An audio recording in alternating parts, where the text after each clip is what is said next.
Namaku Maria, dan aku seorang introvert. Kumpulan orang, pesta yang sangat ramai, dan menjadi pusat perhatian? Gak, makasih. Aku tahu aku gak terdengar seperti cewek yang sering keluar dan minum, tapi aku sering mabuk. Apa kalian percaya? Dan ternyata saat aku mabuk semuanya jadi mimpi buruk.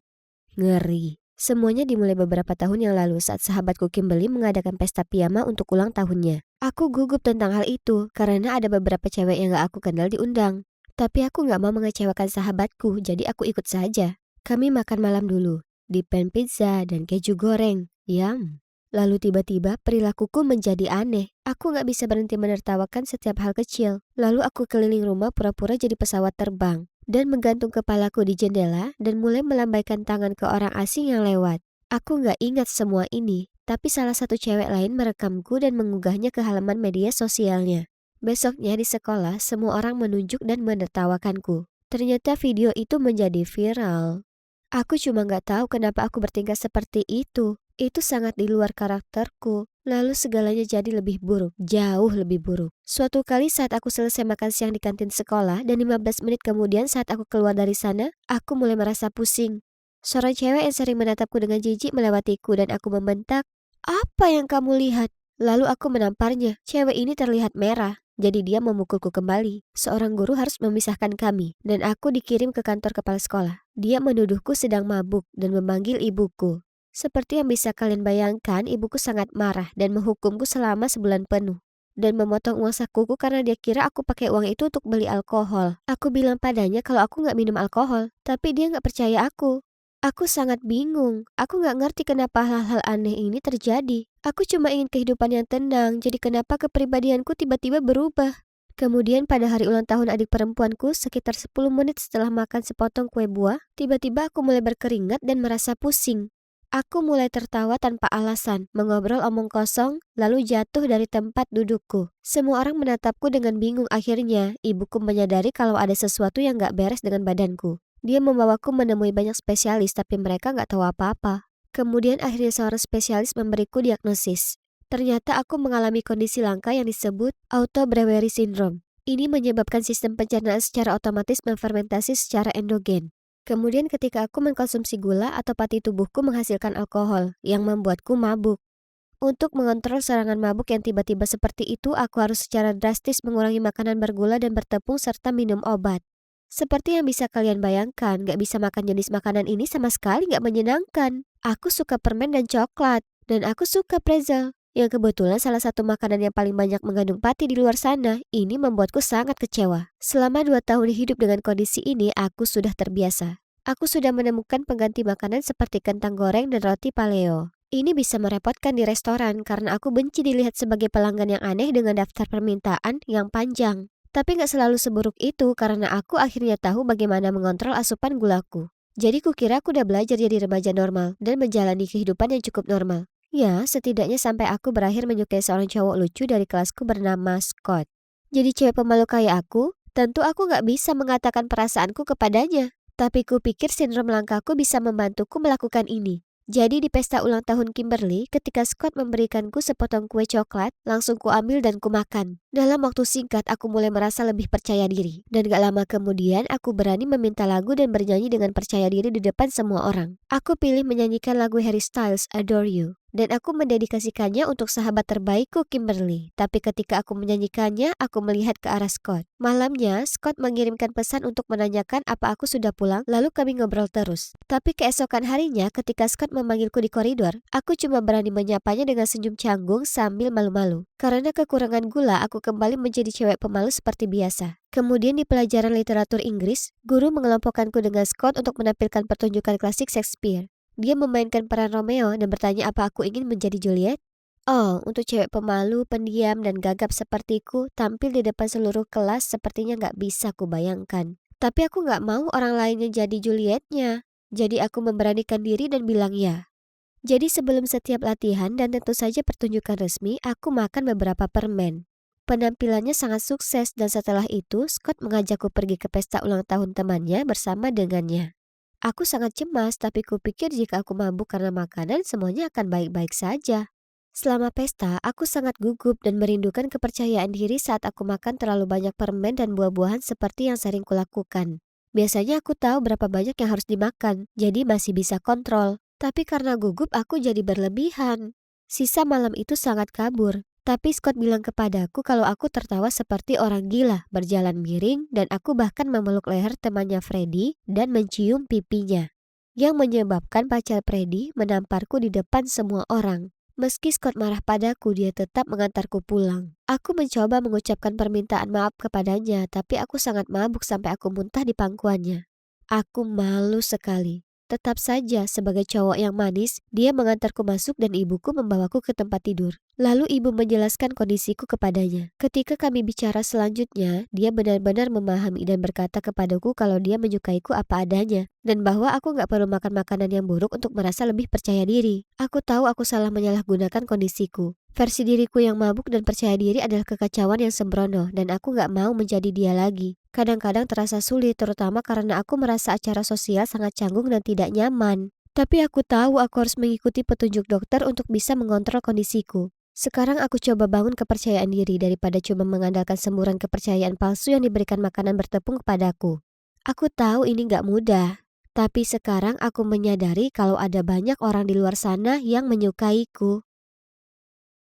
Hai, aku Izzy, dan kakek nenekku membesarkanku. Bukannya orang tuaku nggak ada untukku, cuma mereka kerja di New York. Dan ya, mereka itu workaholic, jadi aku tinggal sama kakek nenekku. Saudaraku, Beatrice, atau yang kami semua panggil B, tinggal dengan orang tuaku. Aku nggak tahu persisnya kenapa itu terjadi begitu saja. Orang tuaku datang tiap Natal dan sesekali saat libur musim semi. Tapi nggak ada mereka di dekatku pun wajar saja bagiku. Kemudian suatu musim panas, orang tuaku muncul bersama B dan bilang mereka akan pindah ke kota kecil ini dan tinggal bersama. Awalnya terasa aneh karena aku terlalu terbiasa jarang ketemu mereka. Namun kemudian kuanggap bisa saja itu hal baik, ya kan? Tapi ya, tinggal bersama adik itu lebih rumit dari yang kukira dan cukup mengganggu. Nyatanya, Bey bahkan membuatku, anak yang bebas drama dan biasa saja di sekolah ini, jatuh ke dalam banyak skandal gak penting. Bey itu anak yang manis, tapi cenderung pemalu dan bisa jadi sedikit bergantung. Mungkin dia masih butuh waktu menyesuaikan diri di tempat baru ini, jadi dia mengikuti dan menempel terus denganku sepanjang hari. Tapi aku cuma gak paham kenapa dia harus meniru semua yang aku lakukan. Aku pakai jeans skinny Belle, jadi dia membeli sepasang yang persis sama. Aku pakai lip gloss warna pink glitter, dia juga pakai. Aku dapat HP baru di ulang tahunku, dan dia mohon ke orang tua kami sampai mereka luluh dan membelikannya juga. Itu menyebalkan sekali, karena aku nunggu lama sekali untuk dapat HP bagus dan dia mendapatkan cuma dengan merengek. Dia punya kamar sendiri, tapi tiap malam dia masuk kamarku dan memaksaku cerita tentang semua orang di sekolah. Karena dia bilang itu akan membantunya dapat teman baru lebih cepat. Kami ngobrol soal sekolah, cowok, teman. Kalian tahulah urusan cewek, lalu dia tertidur di kamarku. Dia tidur di sini hampir tiap malam. Jadi akhirnya orang tua kami membelikan kami tempat tidur susun. Tapi dia lalu membual tentang semua yang telah kuceritakan padanya ke teman sekelasnya, supaya mereka kira dia itu keren, karena bisa gaul dengan para senior dan tahu cerita mereka. Suatu kali, dia membocorkan rahasia kalau sahabatku Lea menyukai Paul, dan dia bilang ke teman-temannya kalau aku pasti akan jadi ratu musim semi di pesta prom yang akan datang.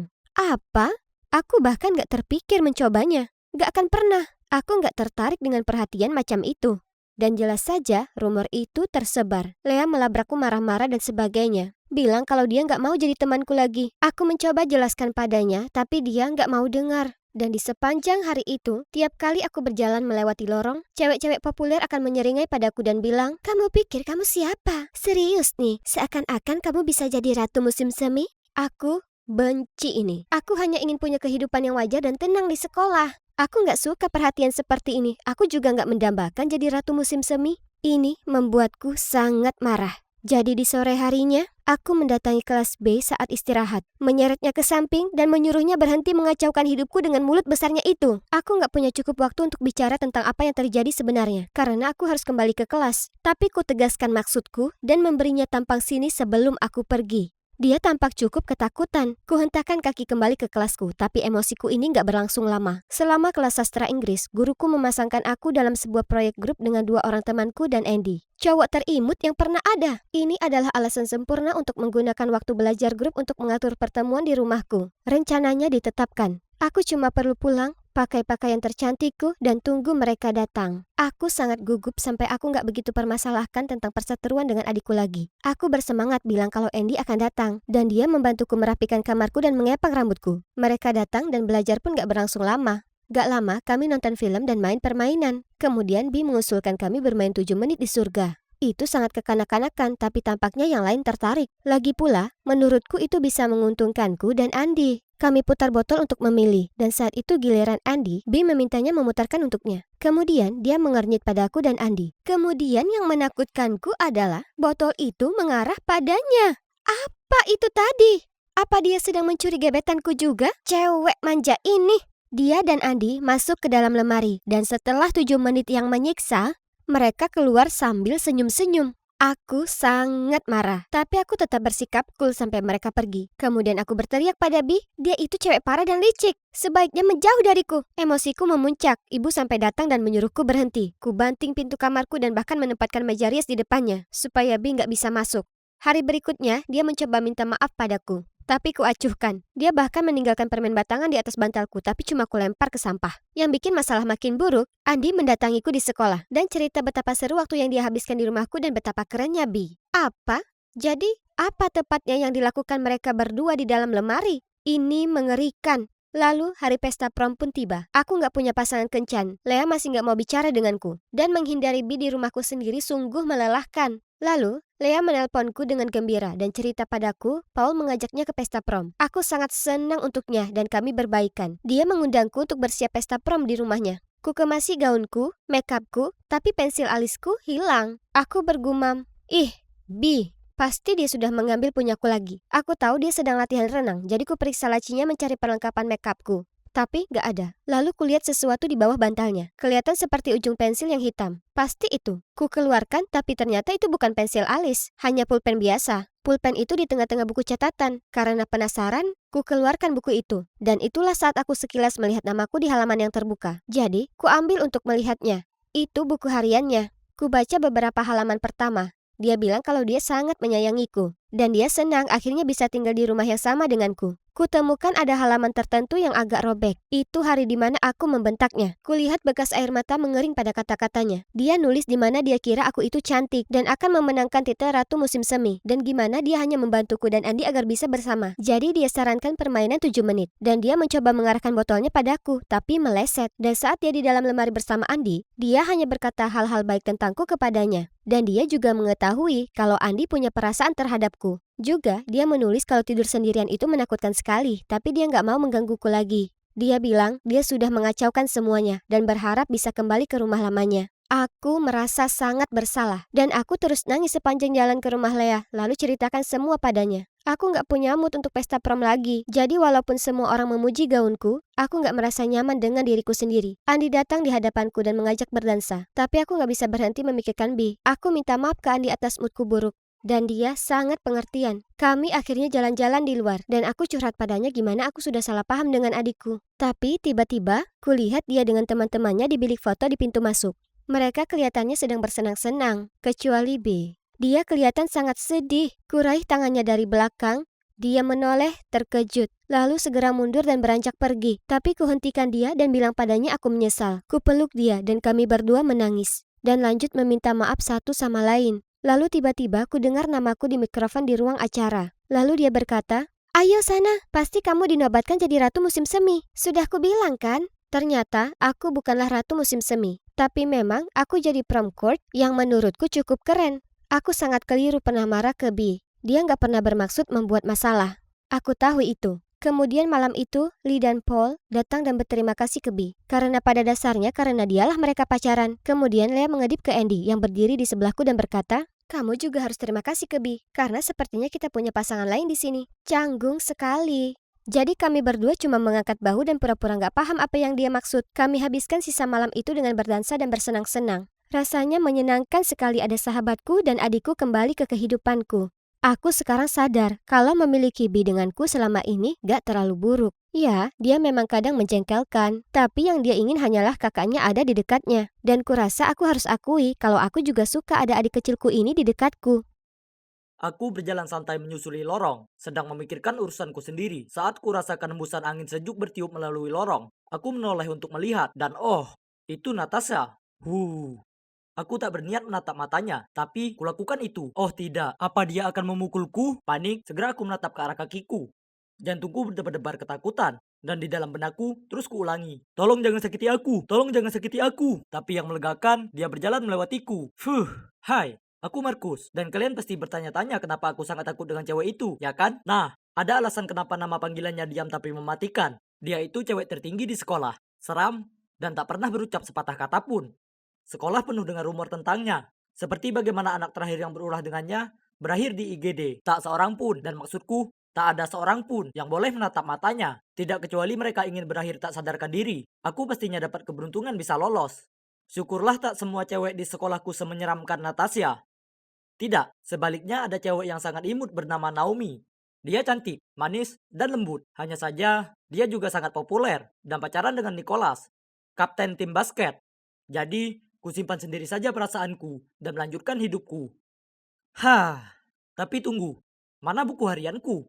Kurasa tertinggal di lab science. Jadi aku bergegas ke sana. Dan oh tidak, Nicholas ada di sana, sedang baca buku harianku. Aku langsung merebut itu darinya, tapi sudah terlambat. Dia sudah memotret lirik lagu yang kutulis tentang perasaanku terhadap Naomi. Sial, jadi biar kuluruskan ini. Cowok kutu buku sepertimu beraninya menghayalkan Naomi. Tapi kita ada masalah di sini. Dia itu pacarku. Apa kau tak tahu? Tunggu, bukan seperti itu. Tapi aku akan menghindar darinya. Aku janji. Nicholas memberiku tatapan menakutkan. Uh, tak ada hal baik yang datang dari tatapan macam itu. Kusiapkan diri menghadapi apa yang akan dia lakukan selanjutnya. Kau harus lakukan apa yang kukatakan. Kalau tidak, aku akan menghancurkan hidupmu. Hah? Apa dia serius? Menilai dari seringai liciknya, yap, dia 100%. Serius. Aku mau kau mengajak Natasha jalan. Pastikan kau lakukan itu di depan seluruh kelas. Apa? Natasha? Cewek menakutkan itu? Bagaimana aku bisa? Jika kau menolak, seluruh sekolah akan tahu soal ini. Kemudian dia melambaikan ponselnya di depanku. Nicholas yang keji. Tapi aku tak bisa ambil resiko laguku disebar ke semua orang. Jadi sepertinya aku tak punya pilihan lain. Jadi hari berikutnya aku berjalan mendekati bangku Natasha dan bertanya padanya. Natasha, maukah kau jadi pacarku? Seluruh kelas terdiam. Lalu mereka tertawa terbahak-bahak. Dia melotot padaku. Ah, ini tak baik. Aku meringis bersiap menghadapi pukulan maut. Tapi sebaliknya, dia menuntunku keluar ke sudut lorong. Kemudian dia memberiku senyum tipis diikuti dengan anggukan. Ya Tuhan, apa dia barusan setuju jadi pacarku? Ini gila, tapi ini sungguh di luar pikiranku. Tapi, huh, paling tidak aku masih hidup, ya kan? Dan itulah bagaimana akhirnya aku pacaran dengan cewek paling menakutkan di sekolah. Dia tak pernah bicara padaku, bahkan tak satu kata pun. Jadi aku hanya membantunya belajar dan membawakan barang-barangnya kemana-mana. Kami juga bertukar nomor, tapi hanya ngobrol lewat pesan. Kemudian suatu hari saat aku pergi makan siang dengan Natasha, Nicholas mendekatiku dan menyuruhku mengajak Natasha ke bioskop nonton film komedi romantis, yang sepertinya sama sekali tak menarik baginya. Tapi aku tak punya pilihan. Kata-kata Nicholas adalah perintah. Jadi aku mengajaknya saat makan siang. Dan yang mengejutkan Natasha senyum. Lalu mengancungkan jempol tanda setuju. Saat aku pergi menjemput Natasha, dia sudah menungguku di terasnya. Dia berjalan mendekat dengan sebuah buku catatan. Penasaran, kutanya kenapa dia membawanya. Dan dia menulis, aku tak bisa mengirim pesan padamu selama nonton film. Jadi ini bisa dipakai. Yap, Natasha memang selalu berbeda dari orang lain. Jadi aku tak bertanya lagi. Selama film, kuperhatikan Natasha menangis. Jadi saat filmnya selesai dan kami mampir makan siang, ku menggodanya. Kulihat kau menangis selama film. Dia membanting buku catatannya di meja setelah dia menulis. Aku tak menangis. Aku hanya tertawa lalu mengantarnya pulang. Mungkin dia tak semenakutkan gosip yang beredar. Jujur, dia juga cukup cantik. Semakin lama aku habiskan waktu dengan Natasha, makin aku mulai bersikap hangat padanya. Ada sesuatu yang kusuka darinya. Meski kami hanya komunikasi lewat memo tempel, aku putus asa ingin mendengar suaranya, jadi aku siapkan rencana. Saat kami di perpustakaan di suatu kencan belajar, ku ambil sebuah buku tua dan meniupkan debu ke wajahnya. Dia hampir saja bersin. Tapi sebelum dia melakukannya, diletakkannya tangan di atas mulutnya dan berlari menuju toilet perempuan. Kemudian dia kembali dengan mengenakan masker. Setelahnya, aku berusaha untuk membuatnya tertawa. Segera aku ambil dua pensil di meja dan meletakkannya di hidung. Dan mulai membuat wajah jelek. Tapi Natasha hanya melotot padaku dan memberiku catatan. Jika kau terus melakukan hal konyol begini, akan ada balasannya. Tak mungkin aku menyerah. Jadi hari berikutnya, saat kulihat dia dekat lokernya, aku bergegas mendekatinya. dan mulai meniru suara The Minions. Kukira itu akan sungguh berhasil kali ini, tapi tidak. Sebaliknya dia memukulku di lengan. Aduh! Yap, aku sekarang belajar bahwa rumor tentang kekuatannya yang tak manusiawi tidak berlebihan. Jadi, aku menyerah saja dan hubungan kami pun berlanjut. 1 minggu kemudian saat aku di rumah Natasha untuk belajar, aku turun ke dapur untuk mengambil minum. Tepat saat ibunya kembali dari toko kelontong. Saat aku membantunya mengeluarkan belanjaan, kami mulai ngobrol. Ibunya cerita padaku tentang kecintaan Natasha mengoleksi kerajinan kaca, benda-benda yang memenuhi rumah itu. Kemudian ibunya menyentuh bahuku dan berterima kasih karena membuat putrinya senang lagi. Oh astaga, ini canggung. Sekarang aku merasa sangat bersalah. Untuk mengalihkan pembicaraan, aku tanya apakah Natasha bicara di rumah. Tapi ia hanya tersenyum dan menjawab, Natasha anak yang cukup pendiam kan? Kemudian ia cerita padaku, kalau itu karena Natasha selalu menjadi anak yang lebih tinggi dari yang lain, tapi suaranya melengking. Ini menimbulkan banyak ejekan, dan dia pernah begitu kesal. Didorongnya seorang anak laki-laki dan tak sengaja membuat hidungnya berdarah. Sejak saat itu, orang-orang mulai menghindarinya.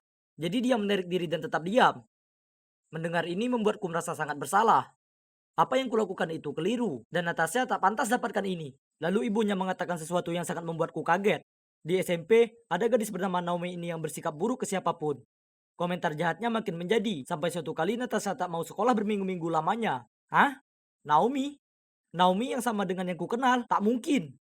Bingung, ku katakan pada ibu Natasha aku harus pergi dan meninggalkannya. Kebingungan saat aku keluar dari sana. Pikiranku kacau. Aku naksir dengan cewek yang jahat. Dan aku sama jahatnya, jika bukan lebih buruk setelah apa yang kulakukan ke Natasha. Lalu ponselku bunyi dengan sebuah pesan dari Natasha yang mengatakan, aku minta maaf kalau ibuku mengatakan sesuatu yang seharusnya. Apa kau baik-baik saja? Ku balas, kita harus bicara besok, kumohon. Jadi kami putuskan untuk bertemu di rumahnya hari berikutnya. Sendiri di ruang tamu, kuceritakan padanya semuanya, termasuk buku harianku, menyukai Naomi, dan bagaimana Nicholas memerasku. Natasha, kumohon kau harus percaya padaku. Aku menyesal melakukan ini padamu.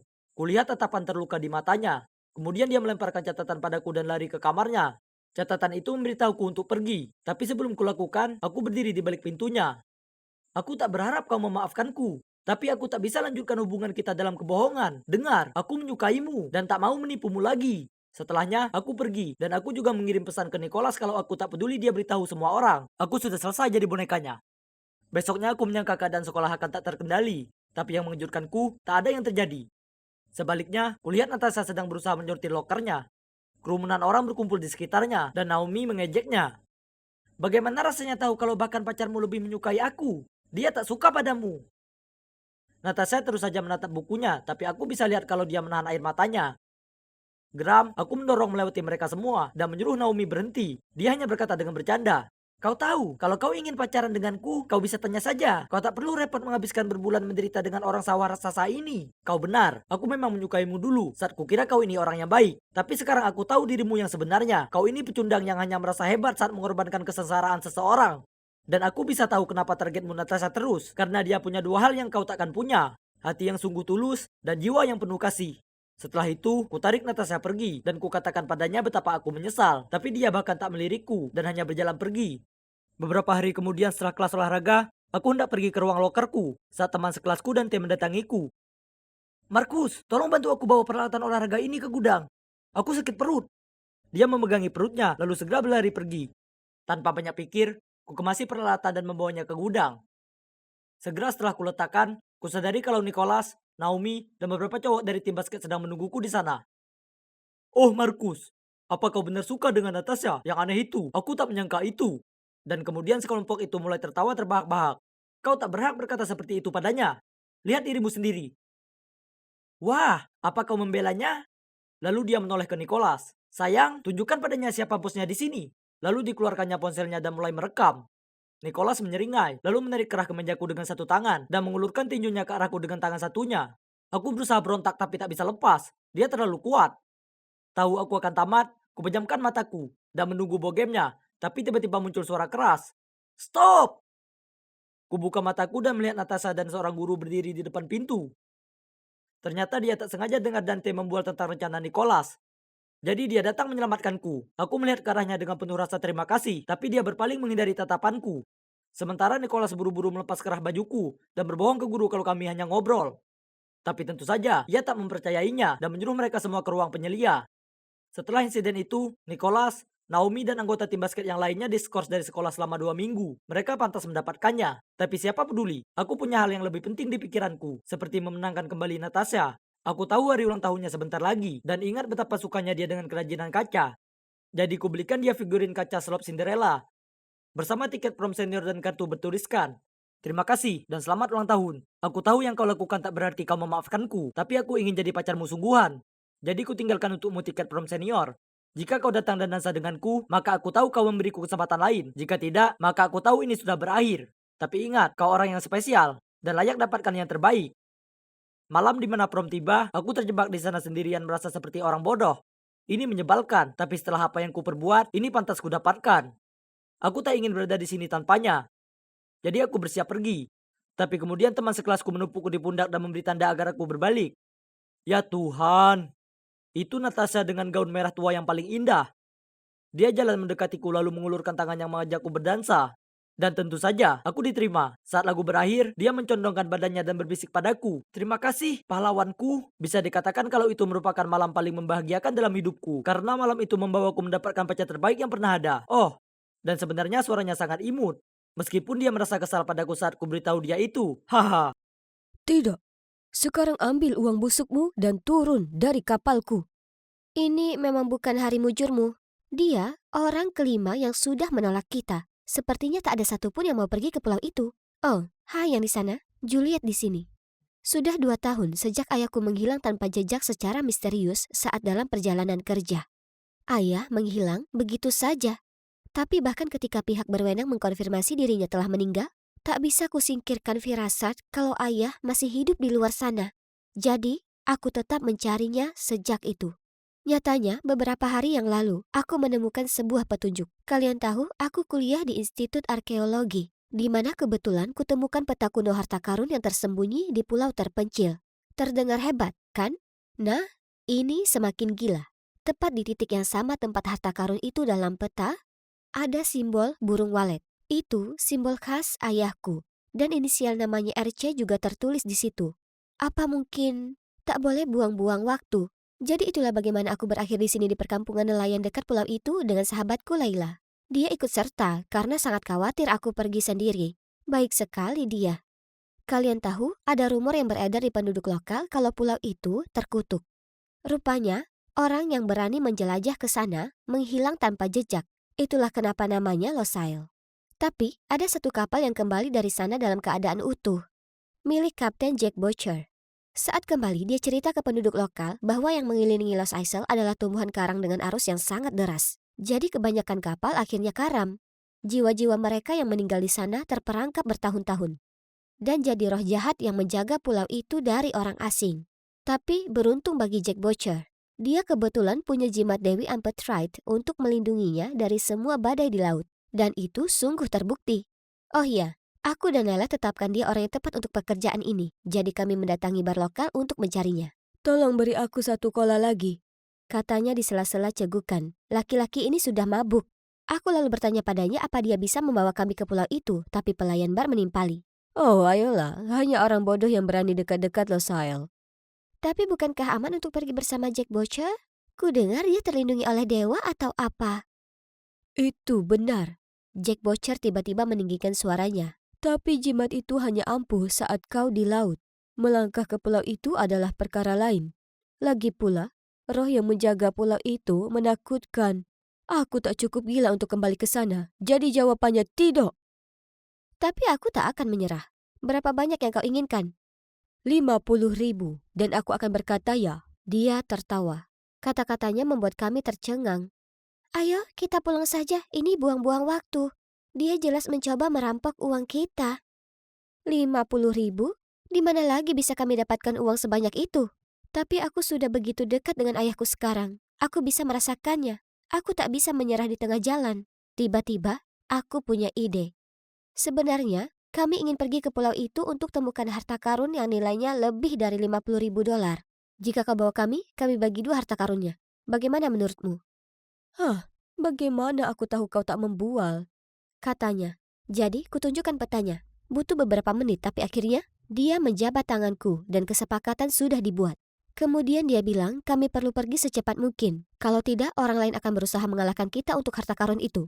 Jadi, hari berikutnya pagi-pagi sekali kami menaiki kapalnya The Siren. Dan, aku tak bohong, kami berdua agak takut. Para pelaut yang lain cukup garang, dan hanya satu dari mereka yang terlihat menonjol karena tersenyum cerah ke kami. Dia lalu mendatangi kami dan menawarkan membawa barang bawaan kami. Dia bersikap sangat ramah dibandingkan yang lainnya. Apa yang lucu? Oh ya, aku Simon. Oh, tidak. Hanya saja kau sepertinya tak cocok berada di sini. Ya, aku tak punya banyak pilihan. Ayahku adalah kaptennya. Mereka berhubungan darah, tapi ia tak terlihat sama sekali seperti Jack Butcher. Dia bisa lihat dengan jelas aku terkejut karena dia berkata, Semua orang bereaksi seperti itu. Itu benar. Aku tak terlihat mirip dengannya, ya kan? "Ahem." Aku berbalik, menyadari Laila berdiri di sana menunggu kami. Dia tersenyum lebar dan tak hentinya menggodaku saat Simon memandu kami ke kamar. "Sejak kapan tipemu berubah jadi pelaut?" Aku hanya menggelengkan kepalaku tertawa. Maksudku, dia memang tampan, tapi bukan itu inti perjalanan ini. Kami pun beristirahat. Tapi aku tak bisa tidur sama sekali. Kuputuskan untuk pergi ke dek atas memandangi bintang. Di luar sunyi mencekam.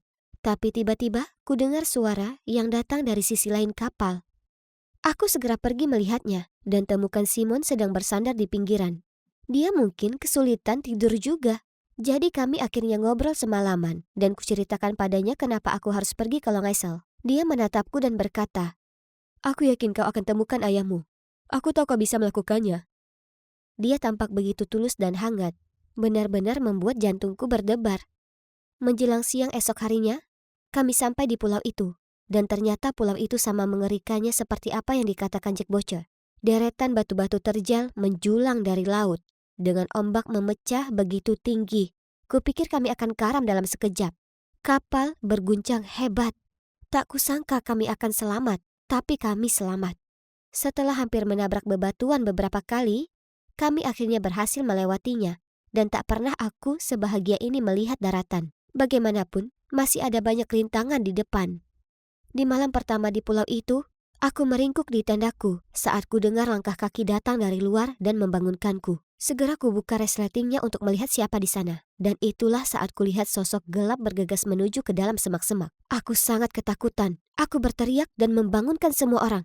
Setelah memeriksa, kami sadar semua tas dan makanan kami yang kami taruh di luar sudah dicuri. Mungkin hantu dari pulau terkutuk ini coba menakuti kita. Kurasakan Laila gemetaran di sampingku, sementara aku berusaha keras tampak biasa saja. Tapi Simon tiba-tiba bicara. Apa yang akan dilakukan para hantu itu dengan makanan? Jelas itu beberapa orang. Monyet? Ya, itu pasti monyet. Ya kan, nak? Nyatanya, mereka mungkin kembali. Jadi sebaiknya kita tetap waspada. Selama sisa malam itu kami bergantian menjaga tenda.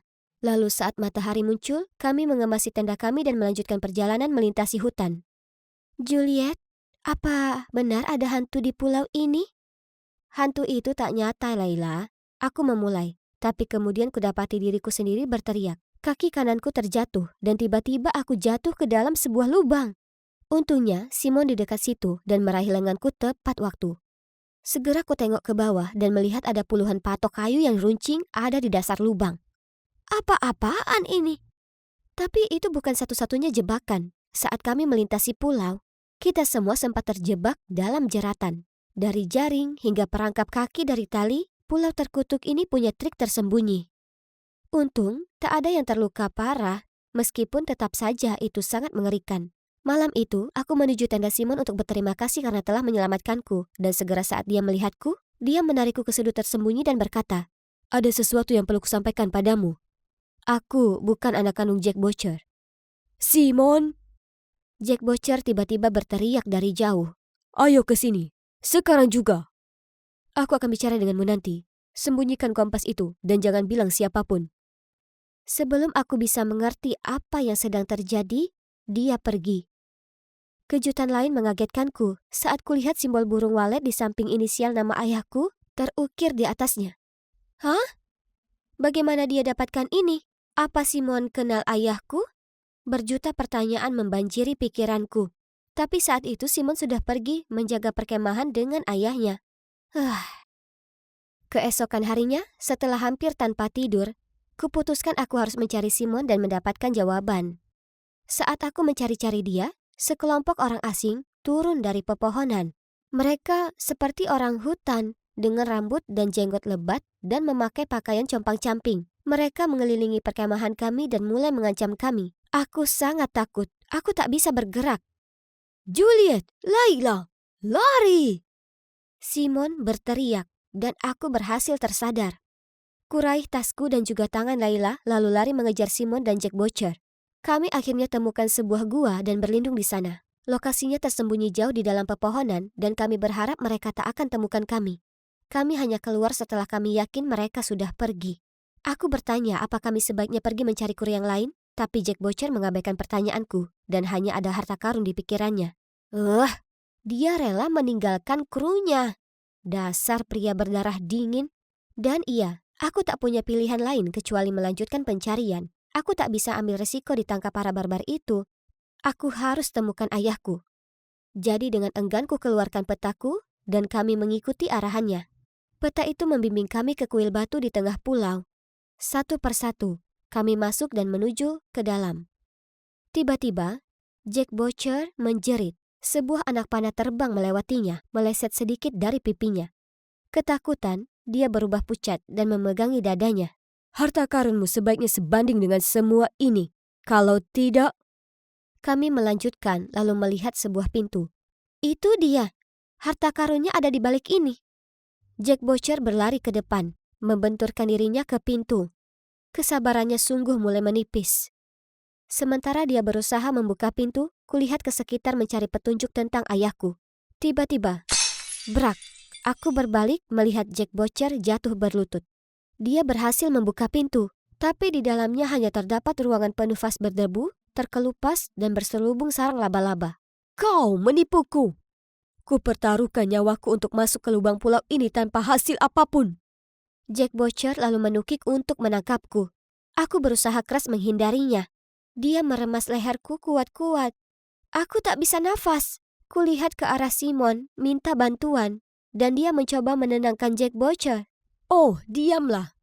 Dan kau, bawa semua barangmu ke sini. Atau temanmu ini akan dalam masalah besar." Gemetaran, Layla menuruti perkataannya, memohon agar dia melepaskanku, tapi Jack hanya memberinya tatapan mengancam, sambil mempererat lengannya di leherku. Dia mengkode Simon untuk datang membawakan barangnya. "Tidak, biarkan dia pergi." "Oh, Sky kecil, apa kau lupa dengan ayah ibumu? Kau tak ingin mereka terluka, ya kan? Aku sudah cukup berbuat banyak untukmu." Apa yang mereka berdua bicarakan? Ada apa ini? Kepalaku berputar, dan dalam kondisi sesak nafas, aku perlahan kehilangan kesadaran dan pingsan. Saat aku bangun, kudapati diriku berada di The Siren, dikelilingi oleh Layla, Simon, dan... Ayah? Apa aku bermimpi? Apakah ini benar ayah? Mataku kabur karena air mata. Aku bergegas mendekat dan memeluk ayahku. Kemudian aku tahu apa yang telah terjadi. Segera setelah aku pingsan, gerombolan orang barbar itu masuk, menangkap Jack Butcher, dan membebaskan kami semua. Ternyata, orang-orang ini para pelaut, arkeologis, dan penjelajah yang telah datang ke pulau untuk mencari harta karun. Saat melewati terumbu karang, mereka diserang oleh gerombolan perompak yang merampok semua harta benda dan barang-barang mereka. Lalu tanpa ampun, mereka dibuang begitu saja di pulau itu. Kru para perompak itu tak lain adalah kru Jack Butcher. Semua legenda tentang pulau itu, termasuk jimat Amphitrite, adalah karangan Jack Butcher sendiri. Mengira dia bisa menutupi kejahatannya dengan mencegah orang-orang mendekati pulau itu. Wow, pria itu sungguh monster. Aku tahu ada yang mencurigakan tentangnya. Tapi untungnya, dengan mengambil kesempatan para perompak berlayar ke pulau itu, kumpulan korban bersekongkol menangkap mereka dan membebaskan diri dari pulau terpencil itu. Sedangkan Simon, kasihan Simon, dia telah melalui begitu banyak hal. Dia sebenarnya merupakan salah satu korban. 2 tahun lalu, dia dan orang tuanya juga dibuang di pulau itu. Khawatir anak mereka tak akan selamat, orang tuanya memohon Jack Butcher untuk menjadikannya bagian dari kru. Melihat Simon yang kuat dan sehat, Jack Butcher setuju. Dengan satu syarat, jika Simon mengkhianatinya, orang tuanya akan dieksekusi. Berkat Simon, para korban bisa selamat hingga hari ini. Setiap kali kapal mendekat ke pulau, dia akan menyelundupkan makanan dan kebutuhan ke dalam tong dan membiarkannya terapung ke pantai. Langkah yang pintar. Oh, dan bukan itu saja. Ketika Simon berada di pantai, dia telah bertemu ayahku. Dan mereka bahkan sudah bicara sebelum Simon akan naik kapal dan bergabung dengan kru. Tolong, berjanjilah jika kau berhasil kabur. Coba temukan putriku dan berikan padanya ini sebagai tanda kalau aku masih hidup dan baik-baik saja. Aku janji. Aku tak percaya ini. Ini semua berkat Simon yang sudah menemukan ayahku. Dia tersenyum baik padaku dan ayah lalu berkata, "Lihat, aku tak pernah ingkar janji." Oh ya, ketika kapal berlabuh, para perompak langsung ditangkap. Sedangkan untuk korban, mereka akhirnya berkumpul kembali dengan keluarga mereka. Sekarang 1 tahun telah berlalu. Dan jujur, semua ini masih begitu nyata bagiku. Aku dan ayahku menghabiskan sebagian besar tahun lalu mendirikan organisasi untuk membantu orang-orang yang terdampar di pulau itu untuk membaur kembali ke masyarakat. Lela sebenarnya telah menulis buku tentang petualangan kami. Dan sedangkan aku dan Simon, ya, kami resmi berpacaran. Sepertinya itu bukan pulau yang terkutuk, ya kan? Susan, ayo cepat atau kita bakal telat nonton House of Gucci. Tunggu dulu, mana Susan? Aku mencari-cari dan melihat temanku berdiri di sana. Lola, bukankah itu mobilmu? Kulihat arah yang ditunjuk Susan, dan kulihat mobil kesayanganku rebahan di bagian belakang truk derek. Hebat, satu-satunya sarana transportasi kami diderek karena parkir liar. Begitu berat untuk perjalanan nonton film. Ya sudah, kita akhiri saja hari ini. Jalan pikiranku terhenti ketika, sesuatu jatuh di bajuku. Burung bodoh itu. Tak bisa dipercaya, ini kaos baruku. Dan sekarang kaosnya terkena kotoran burung.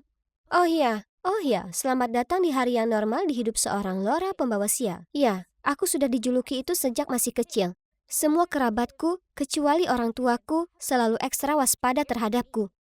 Lalu saat aku 12 tahun, selama pertemuan keluarga yang membosankan, aku tak sengaja dengar perdebatan panas antara pamanku dan orang tuaku. Berhentilah mengingkari. Gadis itu sial. Kirimkan dia ke sekolah asrama. Di mana saja, selama dia jauh dari keluarga ini. Kau ini bersikap tak masuk akal. Ini putriku yang kau bicarakan. Fakta kalau kau kehilangan pekerjaanmu tak ada hubungan dengannya. Dia cuma anak-anak. Itu benar. Ini bukan salah Lola. Kau harus berhenti menyalahkan dia atas semuanya hanya karena kata-kata yang konyol. Ternyata, kata-kata konyol yang dimaksud diucapkan seorang peramal di hari kelahiranku. Jadi, keluargaku punya bisnis produksi mebel terkenal di daerahnya. Tapi sayangnya, di hari aku dilahirkan, terjadi kebakaran di pabrik dan mereka kehilangan segala-galanya. Di hari yang sama, seorang peramal melewati rumahku dan melontarkan kalimat yang membuat semua orang di keluarga panik. Bayi baru lahir itu bawa sial yang akan membawa kemalangan bagi seluruh keluarga. Jadi, itulah kenapa para kerabatku mengacuhkanku, tidak mengundangku ke pesta dan berbisik-bisik tentangku di belakangku. Aku tak ingin percaya dengan ramalan itu, tapi dengan semua nasib buruk yang kudapat sejauh ini, sulit untuk tidak mempercayainya. Apa kalian pernah bawa payung kemana-mana selama 6 hari berturut-turut? Ternyata cuacanya cerah. Lalu suatu hari di mana kau lupa membawanya, hujan turun? Atau pernahkah kau hampir saja akan menjilat es krim lezat, lalu kau tersandung dan menumpahkan semua es krim itu ke orang malang yang berdiri di depanmu? Ya, tak hanya aku ini tak beruntung untuk diriku sendiri, tapi nasib malangku juga mempengaruhi orang-orang di sekitarku. Tak heran aku ini jadi gadis pemalu yang berusaha keras untuk bisa berteman. Selain orang tuaku, aku hanya punya satu teman. Susan. Hei Lola, apa kau pernah kepikiran untuk mengakhiri nasib sialmu? Ada peramal yang sangat terkenal di kota. Mengakhiri nasib buruk? Ya, itu kedengarannya ide bagus. Aku sudah cukup jadi Lola si pembawa sial. Hari berikutnya, mengikuti arahan Susan, aku pergi ke sebuah rumah kecil di pinggiran kota. Saat ku ketuk pintunya, aku sangat gugup dan bersemangat. Ku harap ini akhirnya akan jadi akhir dari nasib burukku. Seorang wanita berkerudung mempersilakanku masuk. Aku tak bisa menunggu lebih lama lagi, jadi aku berseru. Hai, saya di sini karena saya dengar Anda bisa membantu menyingkirkan nasib sial saya, benar? Tolong bantu apapun yang diperlukan. Peramal itu duduk terdiam beberapa saat, lalu sebuah senyum tersunging di balik kerudungnya. Kau ini Lola, putri dari keluarga Gonzales, ya kan? Aku tertegun. Wah, dia pasti jago dalam pekerjaannya. Maksudku, aku bahkan belum memperkenalkan diriku sendiri. Tentu saja, aku sudah tahu kalau kau akan datang ke sini. Tapi akan sulit bagimu untuk menghapuskan kesialanmu. Hanya ada satu orang di dunia ini yang bisa menghapus kesialanmu. Dia akan menanggung semua nasib buruk untukmu dan bahkan membawa keberuntungan di saat yang sama. Benarkah demikian? Tapi siapa gerangan itu di muka bumi ini? Aku berseru. Peramal itu tersenyum dan berkata kalau aku ingin petunjuk lebih lanjut, itu dikenakan biaya beberapa dolar lagi. Oh, baiklah, aku sudah pergi sejauh ini, jadi tak ada salahnya habiskan sisa uang saku bulananku untuk tahu siapa penyelamat misteriusku, ya kan? Lalu dia mengeluarkan tas serut dan mengocoknya. Dia menyuruhku untuk mengambil satu barang. Oh, itu adalah ubin kecil dengan satu huruf di atasnya. A. Wah, wah, wah. Menarik. Seseorang yang namanya berawalan dengan huruf A. Jangan takut Lola, alam semesta akan memberi isyarat padamu untuk segera menemukan orang itu. Aku lalu pulang ke rumah dan tidak berhenti memikirkan orang yang kukenal dengan nama A. Mari kita lihat. Orang yang paling potensial adalah Ariel, teman sekelasku yang sangat beruntung dalam segala hal. Itu benar, tak ada orang lain selain dia. Dia terlahir kaya dan beruntung. Dia bahkan tak pernah belajar tapi selalu dapat nilai bagus. Sebenarnya, dia baru saja memenangkan undian sekolah. Hadiahnya, suplai donat dan main bowling setahun lamanya. Jelas, dia kebalikanku, dengan keberuntungan yang melekat pada dirinya. Tentu sedikit bumbu kesialanku tak akan membuatnya terlalu menderita, ya kan? Tapi jujur, aku tak suka dengan Ariel. Dia pemarah, suka menghina, dan pamer. Tetap saja, Lola sayang, segalanya bisa saja dilakukan jika kau ingin akhir nasib sialmu. Jadi aku bertekad bahwa mulai besok, aku akan menjadikannya sahabatku. Bersama kami akan memiliki keseimbangan yang sempurna antara nasib buruk dan baik. Tapi lebih mudah dikatakan daripada dilakukan. Berteman dengan Ariel artinya aku harus terus-terusan memujinya dalam segala hal. Sepatu barunya, nilai tinggi, pilihan warna lipstik. Dia juga menyuruhku mengantrikan makan siangnya. Seseorang sepertiku yang kesusahan membawa makan siangku sendiri tanpa terjatuh, malah membawa dua. Tapi, anehnya, aku tak terjatuh. Sebenarnya, sejak aku mulai bergaul dengan Ariel, aku tidak ingat ada hal buruk yang terjadi. Dengan keberuntungan baru yang kutemukan, aku mulai membuka diri pada teman sekelasku yang lain. Dan kalian tak akan percaya. Anak tak beruntung sepertiku bahkan memenangkan 2 tiket pembukaan wahana air yang baru. Jadi kuputuskan untuk berbagi satu dengan Ariel. Sejujurnya, keberuntungannya lah yang membuatku dapatkan tiket ini, ya kan? Tapi, tunggu dulu. Apa itu Ariel yang terhuyung-huyung keluar dari ruang ganti dengan sepatu hak stilettonya? Dasar idiot! Dan tepat setelahnya, seperti yang kalian mungkin sudah tebak, dia terpeleset. Tapi yang membuatku terkejut, dengan panik dia juga pegangan ke lenganku dan menarikku jatuh bersamanya. Tapi, tunggu, kenapa aku tak merasakan sakit? Oh, apa aku sedang bermimpi? Apa cowok tampan ini barusan menyelamatkanku? Sedangkan putri Ariel kukunya patah, jadi dia langsung pergi sambil menggerutu. Tak masalah, aku punya teman baru. Pahlawanku yang sangat tampan, Anthony. Sejak itu aku dan Anthony saling ngobrol tiap hari. Dan seperti itulah kami resmi pacaran. Jujur saja, siapa yang pernah mengira kalau si Lola pembawa sial suatu hari akan punya pacar hebat seperti Anthony? Mungkin keberuntunganku akhirnya sudah berubah. Yeay! Jadi ramalan itu sudah terpenuhi. Ariel adalah orang yang membawakanku keberuntungan. Tapi sebenarnya kalau dipikir-pikir, Ariel sepertinya tak mengalami kesialan sama sekali sementara itu. Ya, terlepas dari insiden kuku, tapi pada situasi itu, dia beruntung pergelangan kakinya tak terkilir atau apapun.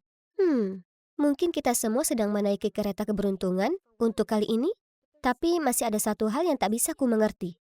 Sayang, kenapa hari ini kau terlambat sekali?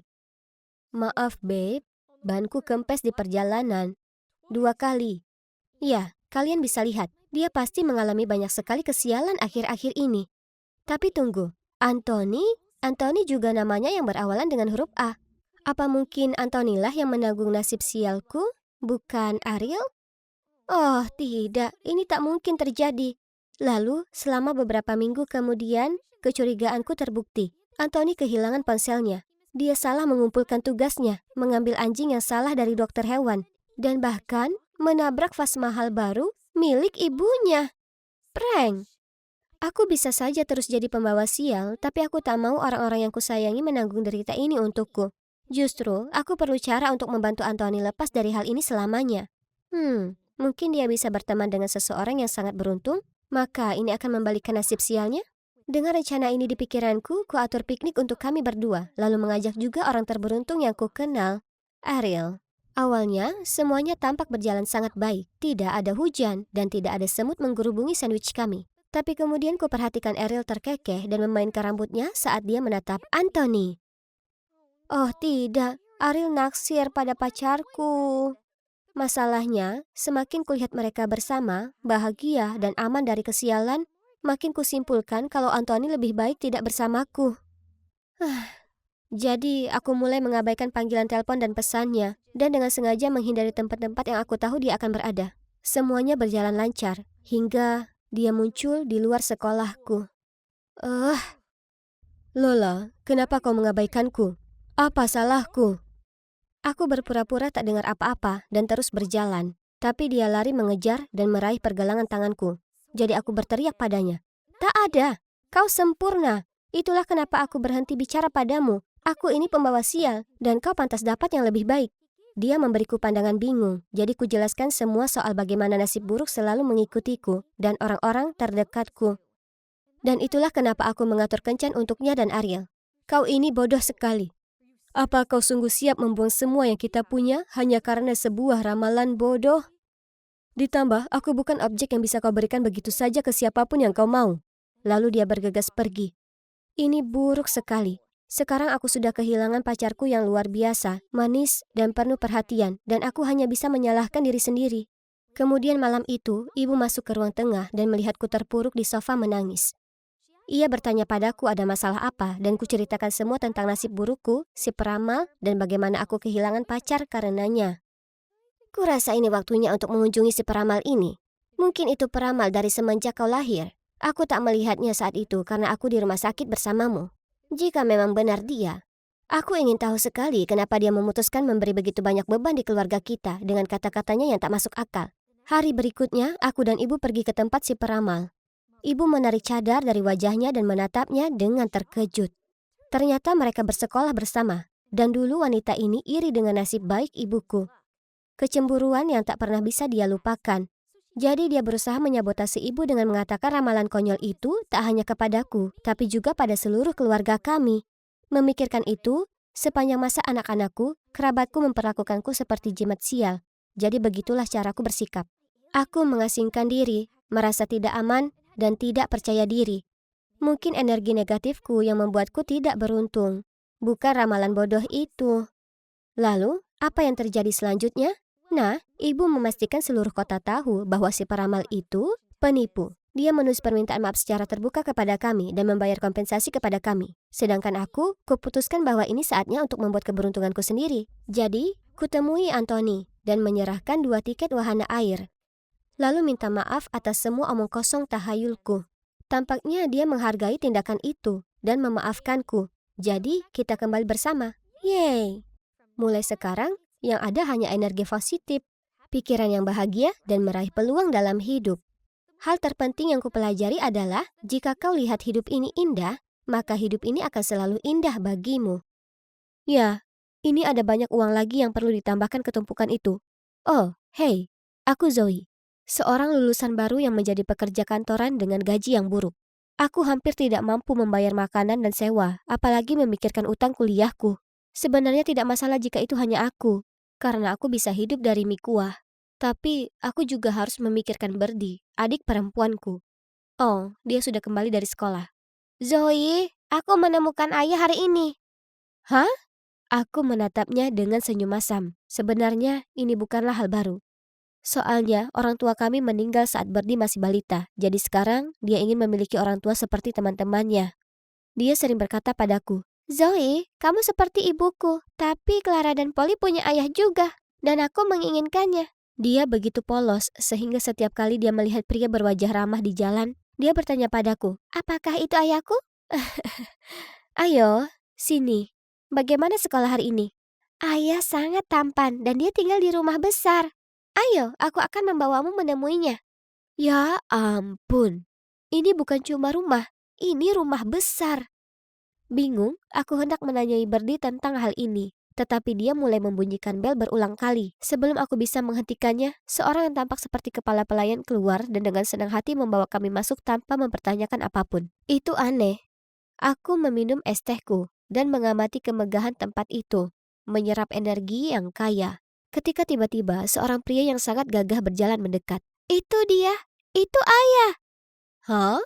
Ini sangat membingungkan dan melihatnya memeluk orang asing sungguh memalukan.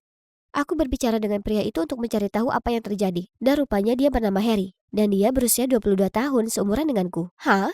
Itu gila karena dia terlihat dan bertingkah jauh lebih tua. Adapun cerita ayah, ternyata saat Berdi sedang menunggu bus sekolah, ia melihat seorang wanita menjatuhkan dompetnya. Jadi, dia bergegas mengambilnya dan hendak mengembalikannya. Namun wanita itu berbalik, melihat Berdi memegangnya dan menuduhnya sebagai pencuri. Tepat pada waktunya, Harry muncul dan mengaku sebagai ayahnya untuk menyelesaikan masalah tersebut. Kemudian dia membawanya ke mansion dan mengajaknya berkeliling. Jadi itulah yang terjadi. Aduh, dasar adikku. Berdi telah memberitahuku segalanya. Dia adalah anak yang sangat berharga. Aku akan dengan senang hati mengadopsinya. Tidak mungkin. Kenapa tidak? Kamu senang berada di sini, bukan, Berdi? Zoe, aku sangat suka di sini. Aku bisa bermain dengan Oreo sebanyak yang aku mau. Dan sekarang aku punya ayah seperti Clara dan Polly. Tapi aku tak bisa meninggalkannya sendirian di sini. Tentu saja tidak. Kamu bisa tinggal bersama Berdi. Apa?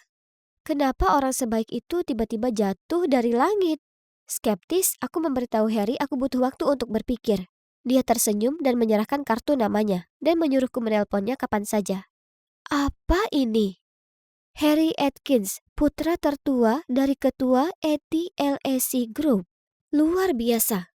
Namanya tersebar di internet sebagai seorang pemuda kaya dan terpelajar. Jika itu masalahnya, maka pastinya ini sah, bukan? Aku tidak mampu membayarnya. Aku dan adikku berhak mendapatkan yang lebih baik dari kehidupan ini. Selain itu, alangkah baiknya jika memiliki tempat menginap gratis, ya kan? Jadi, keesokan harinya, aku pergi menemui Harry dan menawarkan bantuan mengerjakan pekerjaan rumah sebagai bayaran. Harry setuju dan memberikan kontrak yang telah disiapkan. Kontrak? Oke, tapi ada klausul di dalamnya yang mengharuskanku tidak menyebutkan aku adalah saudara perempuan Berdi. Ini agak aneh, tapi sudahlah, tidak masalah. Ini adalah kehidupan mewah baru kami. Tunggu, tapi apakah itu berarti aku juga harus memanggilnya ayah?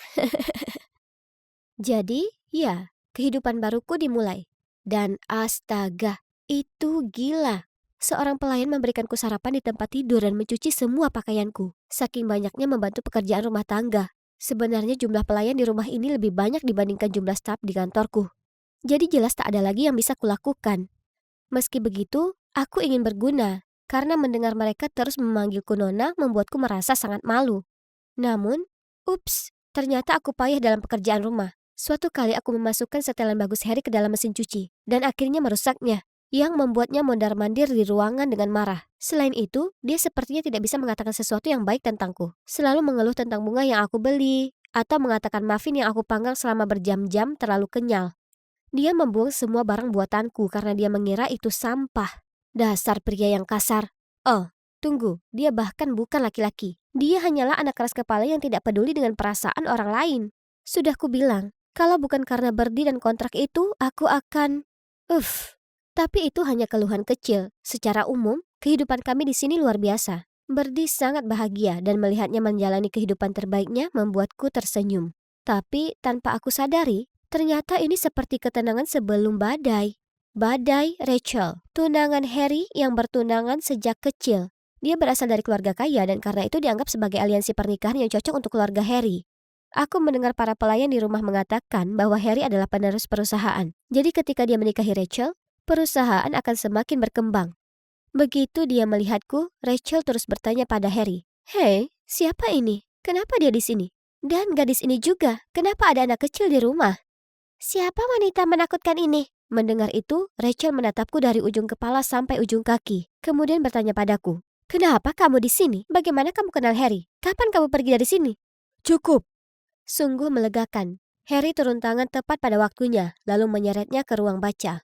Rachel mengikuti Harry, tetapi tidak lupa melingkarkan lengannya di lehernya saat dia menatapku dengan ekspresi puas di wajahnya. Hah? Apa yang dia maksud dengan itu? Apakah dia cemburu? Jika itu masalahnya, maka dia membuang-buang waktunya. Sebab, memang benar aku sedang suka seseorang. Tapi itu bukan Harry. Kalian tahu, 1 minggu yang lalu aku sedang berjalan pulang dari toko kelontong ketika aku bertemu cinta dalam hidupku. Tas belanjaku pecah dan soda, kue, dan keripik kentangku terjatuh. Aku sedang mencoba untuk mengambil semuanya tanpa tertabrak ketika tiba-tiba seorang pria muncul dan membantuku. Lalu dia mengantarku pulang. Namanya Markus dan dia sangat ganteng. Setelah itu, kami bertukar nomor dan terus berkirim pesan sejak saat itu. Markus sangat mudah diajak bicara, jadi aku bercerita padanya tentang segala hal. Mulai dari Birdie yang diadopsi hingga fakta bahwa aku sekarang bekerja sebagai pembantu rumah tangga. Dia sangat manis dan baik hati, dan aku merasa bisa memberitahunya apapun. Dia adalah pangeran impianku. Bagaimanapun, kehidupan anehku di mansion terus berlanjut. Satu hal yang pasti, Harry sangat sayang ke Birdie. Untuk ulang tahunnya, dia mengejutkannya dengan perjalanan ke taman hiburan. Harus kuakui, kami bersenang-senang bersama. Birdie mengajak kami naik komedi putar 5 kali, lalu kami beli es krim. Tiba-tiba, aku melihat Harry menatapku dengan aneh. Apa? Ada es krim di bibirmu. Di sini. Dia mencondongkan tubuh ke depan dan dengan lembut menyeka dengan serbet. Saat itu, kerumunan orang menyerbu masuk dan Harry mengulurkan tangan dan menarikku dan Birdie lebih dekat padanya. Mata kami bertemu dan, ya, kenapa aku merinding dan jantungku berdebar kencang? Apa maksudnya? Apakah dia melakukan itu dengan sengaja atau tidak? Dan kenapa aku merasakan perasaan aneh ini? Saat aku masih tenggelam dalam pikiranku, Harry menghentikan mobilnya dan berkata dia harus melewati tempat kakaknya untuk mengambil beberapa berkas. Hah? Bukankah itu Markus? Markus? Aku berseru. Kalian berdua saling kenal? Aku tidak menjawab, malah mengalihkan perhatianku ke Birdie. Ketika kami sampai rumah, aku terus bertanya-tanya kenapa Markus tidak pernah memberitahu aku siapa dia. Aku kirim pesan untuk bertanya, dan dia menjawab mereka berdua tidak akur, jadi dia tidak ingin aku mengetahuinya. Terlepas dari semua itu, aku begadang semalaman memikirkan Markus. Dan juga Harry. Bisa dibilang aku bingung tentang segalanya. Kemudian, suatu hari Markus dan Rachel tiba-tiba muncul di rumah Harry dengan membawa banyak barang belanjaan. Rachel mengumumkan bahwa dia sedang membuat kue, karena sebentar lagi dia akan berulang tahun, dan kita semua harus membantu. Oke, aneh, tapi terserah. Aku sedang menyiapkan adonan ketika Markus meraih tanganku yang mengaduk dan bersikeras membantuku. Tiba-tiba, Harry menyerbu di antara kami. Setelah melihat ini, Rachel menarik lengannya dan menariknya pergi. Mataku membelalak ngeri saat aku melihat adonan itu terbang ke udara dan perlahan-lahan berceceran ke seluruh tubuh kami. Kami berdiri di sana, berlumuran adonan kue, saat kami semua bertukar tatapan kotor. Oke. Jadi setelah pertunjukan kecil itu, menurutku sudah jelas untuk mengatakan bahwa Harry mempunyai perasaan terhadapku. Kemudian ketika Markus dan Rachel telah pergi, dan aku baru saja mandi, Harry mengetuk pintuku dan tersenyum kepadaku dan berkata, Zoe, besok ada makan malam keluarga, di mana kamu akan bertemu orang tuaku. Jangan khawatir, kamu tidak perlu mengatakan apapun. Sebagai cara mengucapkan terima kasih, aku akan melunasi hutang kuliahmu. Oke, itu aneh, tapi saat ini aku sudah belajar untuk tidak mempertanyakannya lagi. Selain itu, alangkah baiknya jika bebas hutang. Dan itu hanya makan malam, kan? Aku ingin memutuskan pertunangan dengan Rachel. Ini pacarku, dan kami sudah punya anak bersama. Apa? Aku hampir berseru. Tetapi Harry meremas tanganku untuk menghentikanku mengatakan apapun. Jadi aku duduk di sana dengan ekspresi tercengang di wajahku. Tepat pada saat itu, Markus dan Rachel menyerbu masuk. Hentikan aksinya. Ibu, ayah, dia bukan pacarnya. Dan gadis kecil itu adik perempuannya. Dia hanya seorang pembantu miskin. Ya, benar. Aku sudah tahu selama ini.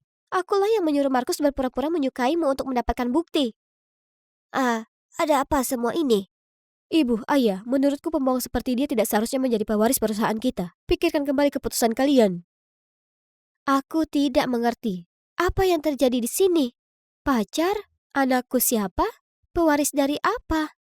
Aku hanya tahu satu hal, bahwa aku dibodohi oleh kekasihku dan Harry. Aku merasa seperti orang bodoh. Jadi aku langsung meraih Birdie mengemas semua barang-barangku. lalu segera berlari keluar dari mansion itu. Birdie yang malang dan lugu tampak begitu bingung. Dia terus bertanya di mana ayahnya berada dan kenapa dia tak bisa tinggal bersamanya.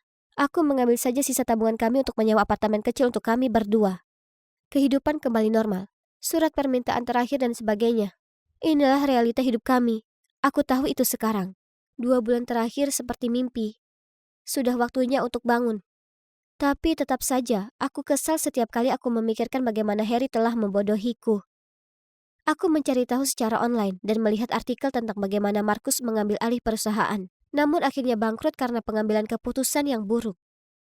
Adapun Harry, dia telah mendirikan startup-nya sendiri, dan tampaknya berjalan cukup baik.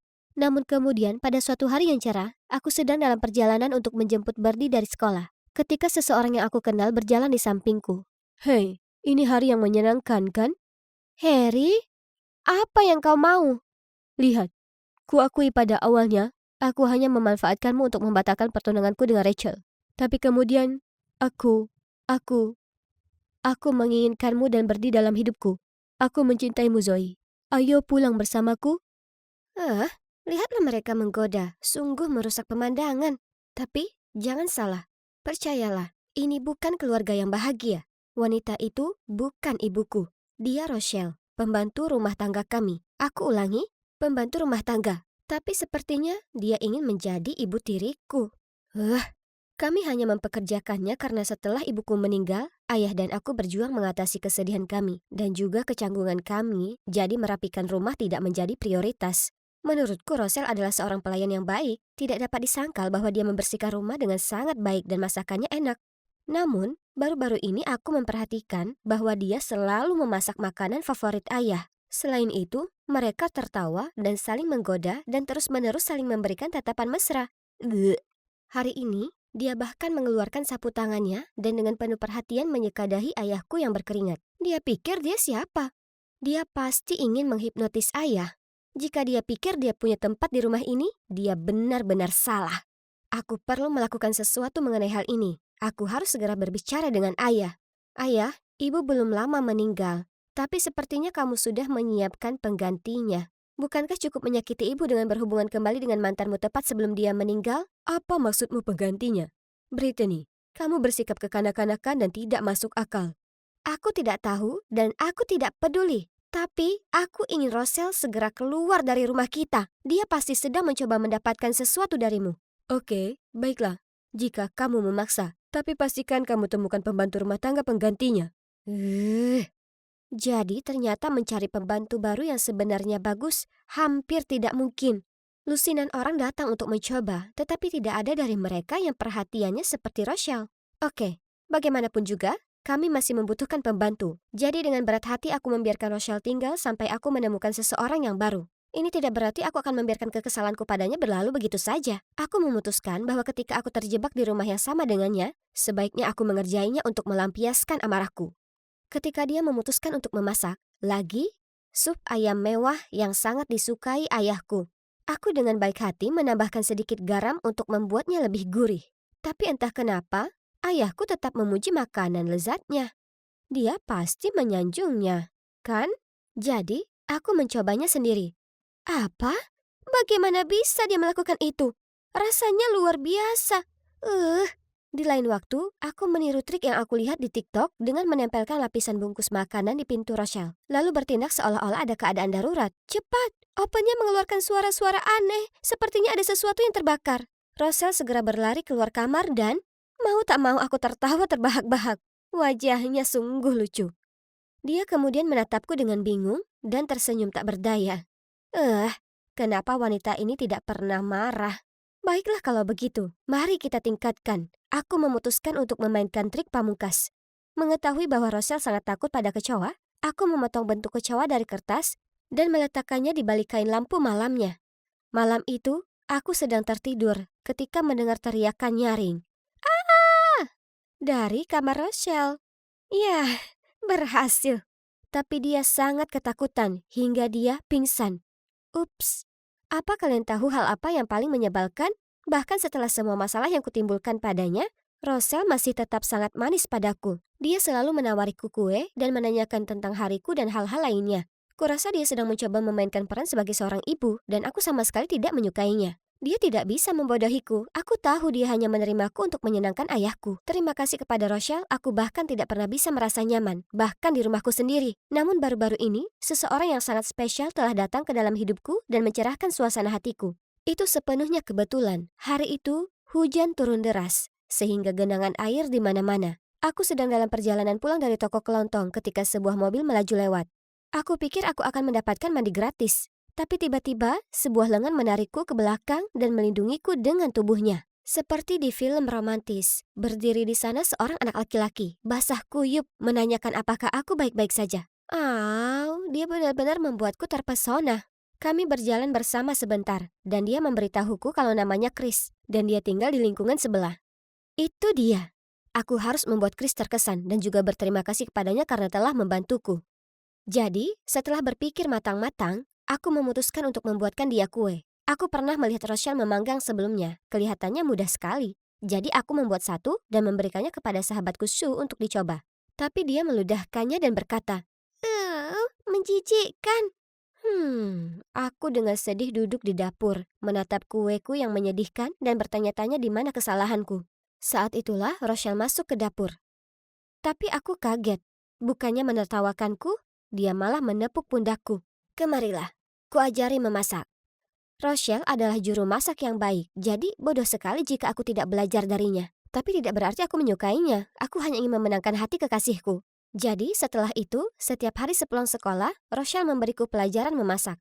Oke, jadi mungkin dia tidak seburuk yang kukira dulu. Kami mencoba berbagai resep berbeda bersama-sama dan menghasilkan formula sempurna ciptaan kami sendiri. Dan akhirnya, aku bisa membuat sendiri kue coklat berbentuk hati yang indah untuk menyatakan cintaku kepada Chris. Dan apa kalian tahu? Dia menjawab, ya. Aku sangat mencintai Chris, sehingga aku benar-benar lupa tentang konflikku dengan Rochelle. Chris sering datang ke rumahku. Ayahku dan Rochelle menyayanginya. Jadi sekarang, selain memasak makanan favorit ayahku, Rochelle juga memasak makanan favorit Chris. Dia luar biasa. Dia bisa mengingat semua hal yang disukai dan dibenci Chris. Bahkan hal-hal sepele seperti dia alergi kacang. Kami seperti sebuah keluarga, dan harus aku akui rasanya cukup menyenangkan. Dan kemudian, entah dari mana, kejutan dalam hidupku terjadi. Ayahku meninggal karena kanker. Aku bahkan tidak tahu dia sakit. Seperti yang bisa kalian tebak, aku benar-benar putus asa dan tidak ingin melakukan apapun setelah itu. Ibu dan ayahku sama-sama meninggalkanku. Hanya dalam waktu 1 tahun. Tapi, setidaknya aku masih memiliki Rochelle dan Chris di sampingku. Rochelle merawatku seolah aku adalah putrinya yang sebenarnya. Aku sedang melewati masa-masa sulit dalam hidup. Tapi keberadaan mereka membuatku merasa tidak sendirian. Kesedihan itu pada akhirnya akan hilang. Dan semuanya akan baik-baik saja mulai sekarang, pikirku. Sampai suatu hari, aku sedang membuat cupcake. Ketika pengacara ayahku muncul dan menunjukkan kepadaku surat wasiatnya. Ternyata, ayahku mewariskan rumah itu kepadaku, tapi hanya dengan syarat aku mempunyai wali, seorang wanita bernama Laura. Hah? Itu aneh. Aku tidak kenal siapapun yang bernama Laura. Tapi, tunggu. Sepertinya aku pernah mendengar nama ini dari seseorang. Ibuku. Ketika dia berada di hari-hari terakhirnya, ibu pernah memberitahuku bahwa ayahku telah berbicara dengan mantannya lagi, dan namanya adalah Laura. Mungkinkah itu dia? Apa dia serius menjadikan mantannya sebagai waliku? Sulit dipercaya. Aku harus menyelesaikan masalah ini sampai tuntas. Tapi bagaimana aku bisa menemukan misteri Laura ini? Aku tidak punya keluarga, selain Paman Colin, yang tinggal di Perancis. Jadi, aku menghubunginya dan menceritakan semuanya. Dia langsung terbang kembali, dan meskipun aku sudah bertahun-tahun, aku tidak bisa menahan emosiku, dan akhirnya menangis di bahunya. Dan kemudian, dia memberitahuku kebenaran yang mengerikan. Laura tidak lain adalah wanita yang baru saja berjalan melewati pintu. Itu Rochelle, wanita yang selama ini tinggal di rumahku. Aku tidak percaya telingaku. Apa yang sebenarnya terjadi? Jadi, pindahnya Rochelle bukanlah suatu kebetulan. Ayahku diam-diam menyelundupkannya sebagai pembantu agar mereka bisa bersama. Rasa sakit dan kekecewaanku sungguh luar biasa. Tapi aku harus tenang agar bisa berpikir rasional. Aku tahu aku harus pintar dan mengungguli Rochelle dalam permainannya sendiri. Sejak itu, aku mulai memperhatikan Rochelle dan menyadari sesuatu yang aneh. Rochelle dan Chris agak terlalu dekat dan intim. Aku sering melihat mereka saling berbisik ketika mereka mengira aku tidak melihat. Apa maksudnya ini? Mungkinkah Rochelle mencoba membujuk pacarku untuk melakukan salah satu rencana gelapnya? Atau yang lebih buruk lagi, apakah pria yang kucintai berselingkuh dengan wanita yang lebih tua? Kecurigaanku semakin dalam ketika beberapa hari kemudian, Chris memberitahuku bahwa dia sakit sehingga aku harus naik bus sekolah selama beberapa hari. Dan Rochelle pun memintaku libur beberapa hari. Mungkinkah itu hanya kebetulan? Menurutku tidak. Jadi aku memutuskan untuk menjadi detektif sekali. Tepat setelah Rochelle pergi, aku mulai mengikutinya. Dan tidak mengherankan, dia pergi ke rumah pacarku. Hai ibu. Permisi? Ibu? Dia ibunya? Jadi itu berarti dia tidak hanya menggoda ayahku, tetapi juga menanam putranya untuk mengalihkan perhatianku agar mengambil alih harta keluargaku? Aku mempercayai mereka berdua. Bagaimana mereka bisa begitu kejam? Tiba-tiba, aku teringat detail yang tidak aku sadari sampai sekarang. Setelah memakan makanan yang dia masak, entah kenapa, ayahku menjadi semakin lemah dan akhirnya meninggal dunia. Apakah dia meracuninya? Jika itu masalahnya, maka dia benar-benar ular berbisa yang menyamar sebagai manusia.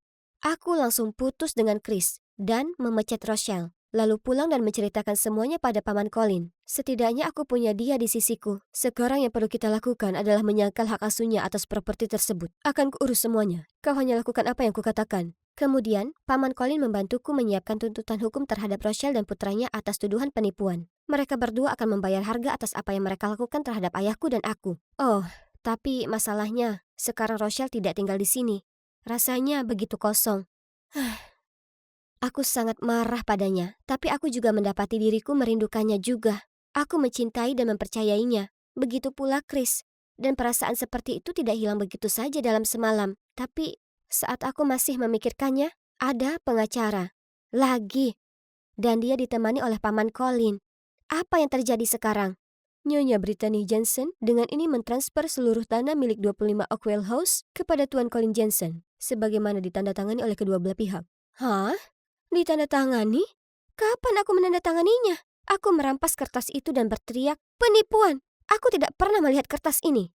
Paman, apa ini? Tolong katakan sesuatu. Aku tidak tahu. Ikuti saja dokumen hukumnya. Tidak. Jadi Paman Colin hanya berpura-pura peduli, padahal sebenarnya dia hanya ingin menipuku agar menandatangani kontrak rumahku? Ya Tuhan, coba pikirkan. Itu pasti hari itu, hari di mana dia memberiku banyak surat untuk ditandatangani. Mengklaim bahwa itu tentang aku yang menggugat Rochelle dan Chris. OMG, penipu yang berbohong. Saat itu aku sangat kesal sehingga aku hanya membaca sekilas halaman pertama tanpa melihat halaman berikutnya. Aku terlalu ceroboh. Mulai besok, Nyonya Brittany Jensen harus mengembalikan semua aset kepada Tuan Colin Jensen. Kamu punya waktu 24 jam untuk bersiap. Aku mencoba meneriaki pamanku, dan kemudian aku mencoba mengajaknya bicara tapi dia tidak peduli. Dia hanya menyeringai padaku dan memberitahuku bahwa dia hanya mengambil apa yang menjadi haknya. Pria yang keji. Jadi sekarang, aku tidak punya apa-apa lagi. Aku diusir dari rumahku sendiri dan ditipu oleh pamanku sendiri. Entah kenapa, tanpa sengaja aku melewati rumah Chris saat dia membuka pintu untuk mengambil kiriman dan mata kami bertemu. Aku berbalik dan mulai melarikan diri, tetapi Chris menyusulku dan meraih tanganku.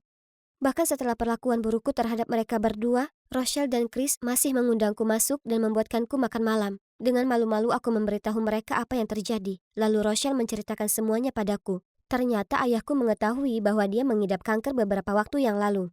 Namun dia tidak memberitahuku karena dia melihat betapa sedihnya aku setelah kehilangan ibu. Dan dia takut aku akan terlalu khawatir. Rochelle melihat kesehatannya memburuk dan mencari tahu apa yang salah. Jadi dia menawarkan diri untuk merawatnya karena dia masih peduli padanya. Tapi sebagai teman, tidak lebih. Mengenai surat wasiat, ayahku sangat memahami Paman Colin dan dia tidak mempercayainya. Jadi dia memberikan hak asuh kepada Rochelle. Namun tak disangka, pada akhirnya, dengan bodohnya aku tetap terjerumus ke dalam perangkapnya.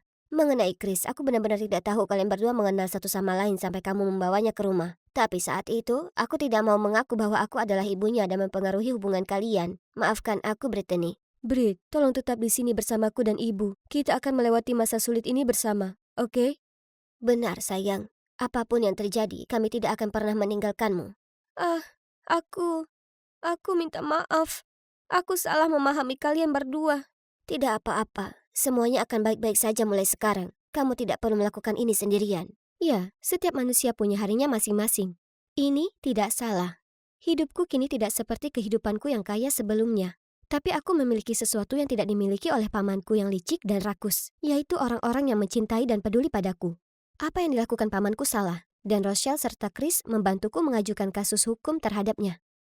Untuk saat ini, aku masih belum menyerah pada passionku dalam memasak, dan masih berlatih dengan masterku setiap hari.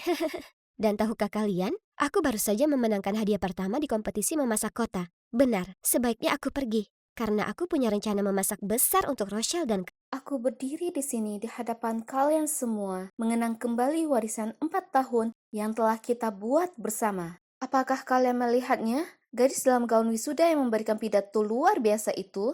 Ya, itu aku, Taylor Flores. Lihatlah orang tuaku, mereka terlihat sangat bangga padaku. Oh, tapi aku tidak akan pernah melupakan wajah ini. Ini Jonas, musuh bebuyutanku. Kami adalah 2 siswa terbaik di sekolah kami, dan telah bersaing satu sama lain sejak lama. Tapi, sayang sekali Jonas, kamu kalah dalam pertarungan terakhir, karena akulah yang diminta memberikan pidato kelulusan, bukan kamu. Dapat dikatakan bahwa aku sudah menyiapkan semuanya setelah SMA. Pertama, aku akan pindah ke New York untuk kuliah di perguruan tinggi paling bergensi di kota itu, jurusan bahasa Inggris tentunya. Kemudian, ketika aku lulus kuliah, aku akan menulis novel pertamaku dan menerbitkannya secara aklamasi dan berjaya. Nah, itulah yang aku sebut sebagai rencana yang sempurna. Tunggu saja. Kalian akan melihat wajahku di ribuan sampul buku.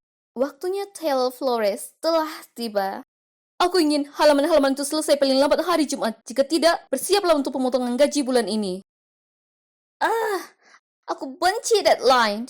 Seperti yang kalian lihat, hidupku tidak berjalan sesuai rencana. Kalian tanya apa yang salah? Nah, setelah aku lulus kuliah, aku mengejar impianku menjadi penulis. Tetapi setiap agen dan penerbit yang aku kirimi novelku menolaknya. Aku terus memaksakan diri untuk menulis lebih banyak. Tetapi akhirnya aku mengalami writer's block. Aku tidak bisa lagi membuat cerita. Jadi aku memutuskan untuk beralih menulis untuk surat kabar. Dulu aku berpikir, jika aku harus menulis untuk sebuah surat kabar, setidaknya surat kabar itu akan terkenal. Tapi, hidup bukanlah dongeng. Sebaliknya, kehidupan justru kejam dan tidak adil. Ya, setidaknya itulah yang terjadi padaku. Karena surat kabar pilihanku berkali-kali menolakku. Jadi sekarang, aku berakhir di sini, bekerja untuk situs berita tak dikenal ini, dengan manajer yang selalu pemarah. Oke. Jadi kembali ke apa yang terjadi di kantor. Tiba-tiba, ponselku berbunyi melalui sebuah email. Oh, tidak. Ini adalah undangan reuni SMA-ku. Tidak mungkin aku bisa kembali ke kampung halamanku dan bertemu semua orang. Mereka semua akan melihat kalau aku akan menjadi pecundang dan aku akan menjadi bahan lucuan di pesta.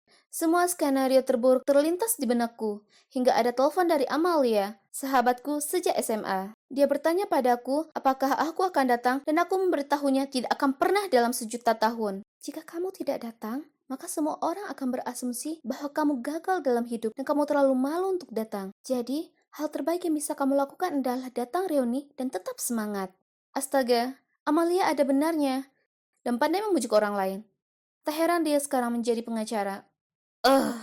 Jadi, disinilah aku, di depan venue, merasa sangat gugup hingga aku pikir aku akan muntah. Tapi sekarang atau tidak sama sekali bukan? Aku hanya perlu menampilkan permainanku. Aku memasuki ruangan dan menemui banyak wajah asing. Hah? Apakah aku berada di tempat yang salah? Aku hendak pergi ketika tiba-tiba aku menabrak seseorang dan jatuh ke lantai. Aduh, aku mendongak. Itu adalah seorang wanita gemuk yang sedang menggendong bayinya dengan satu tangan dan menggenggam tangan balita dengan tangan lainnya. Aku langsung meminta maaf. Aku minta maaf, kuharap aku tidak melukai anakmu. Oh, tidak apa-apa. Kamu beruntung perutku cukup besar untuk menghalangimu. Dia kemudian berhenti dan melihat ke arahku lebih dekat. Apakah itu kamu, Taylor? Kamu terlihat hebat. Ayo masuk.